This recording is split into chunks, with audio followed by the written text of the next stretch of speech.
To get in the ring with Floyd. I don't care.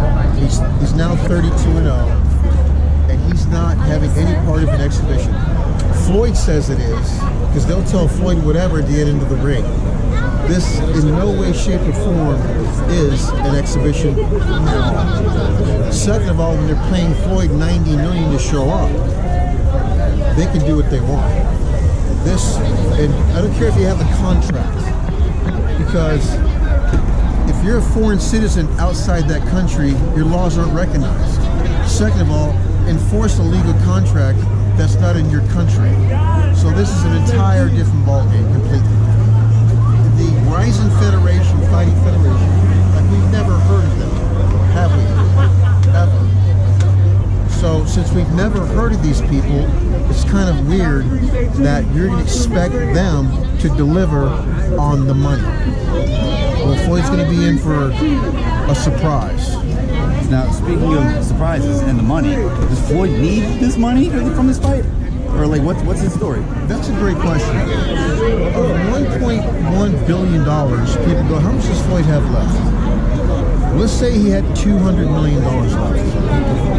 You could survive on $200 million, you could survive on $200 million, you could survive on $200 million. At the same time, Floyd just bought a watch for $18 million. Like, this watch is only $17,000. Floyd's watch is $18 million. He bought a new home for $10 million. He did another shopping spree for $8 million, another shopping spree for $7 million, right? So, at Floyd's pace, it's good for boxing when Floyd's gambling and living life. Because we know one thing, he's going to be back in the ring. And by the way, he doesn't need to spar with people. He's going to work out anyway. He has 31 years of experience since he was 10 years old.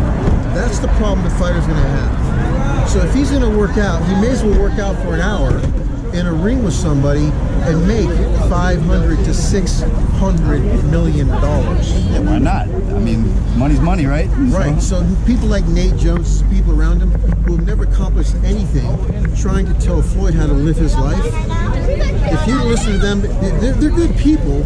But if you had listened to them in the beginning, he would have never shattered records. It would have never happened. So Floyd being Floyd, it's a new era of technology, a new era of science, a new era of nutrition. Where you're no longer 40 and old anymore. I'm 51 going on 20. Me and Floyd have talked about it. He's 41 going on 17. You're 56 years old, it's okay, you're in your prime. Again, a new era of science, technology, and nutrition.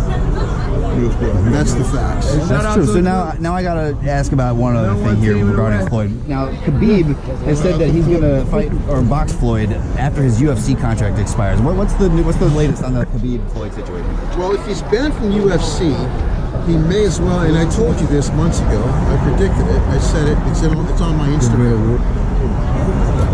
It's $1 billion fight. It's $1 billion fight, and it will happen 100%. And so we like the bravado of Khabib saying, it doesn't have to be MMA. It can be boxing. It can be boxing, that's okay, because I'll still knock him out. All right, so now... by the way, back to Tenshin Nasukawa. This 21-year-old kid is now 32-0. He's one of the fastest guys with legs you've ever seen. His favorite pet or animal is a cockroach. Wow. And why? Because this cockroach can survive anything. Extreme heat, extreme cold. It's the only survivor of a nuclear holocaust. It can go 480 days with no food. Its survivability is what he likes about it. There's research. The kind of tenacity of Tenshin Nasukawa. Yeah. That's the kind of guy. That's the kind of guy that you want to go up against Floyd that says, "I will kill him and knock him out without question." And he's smart for having looked up all that stuff about the cockroach to know it. So he must be a smart guy, obviously. Looked it up. You know, whatever. Right.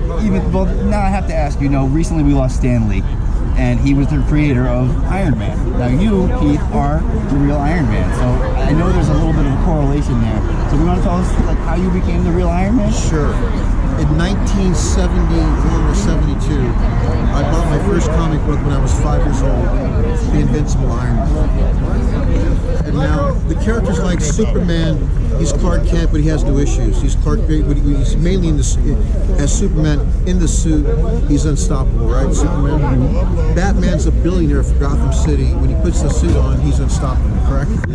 But what Stan Lee did with like Spider-Man, with his characters, is they have relationship issues, they have financial issues. He humanized them. So people got to vicariously live their lives through the Stan Lee characters. I'm so grateful and thankful to Stan Lee because he created an entire revolution of characters that people vicariously live through. And he humanized his characters, which is why Marvel, Avengers, they had certain personal issues. Of course, when they're superheroes, they're unstoppable. But they were also human when they weren't superheroes. And that's the difference of the DC characters and the Marvel characters. So God bless Stan Lee, he changed my life. Also, I invent things too. As a Tony Stark, like we're seeing 14 or 16 trillion going to cancer. Have you ever wondered where's the money going? Well, I'm about to release another company that's incredible, along with reverse aging technology. There's two more that are very, very powerful. I can't talk about them. I'm going to keep them under wraps.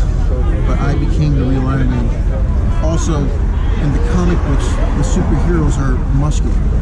They're not like average people. So I had to go to the gym and work out and start eating. So he kind of inspired you. Huge. It's so huge. And so I thought the only people that looked at these characters are the bodybuilders. Hence, that's how Arnold Schwarzenegger turned into Conan the Barbarian. Lou Ferrigno turned into the Hulk. Good point. So being a bodybuilder allowed you to become literally a superhero.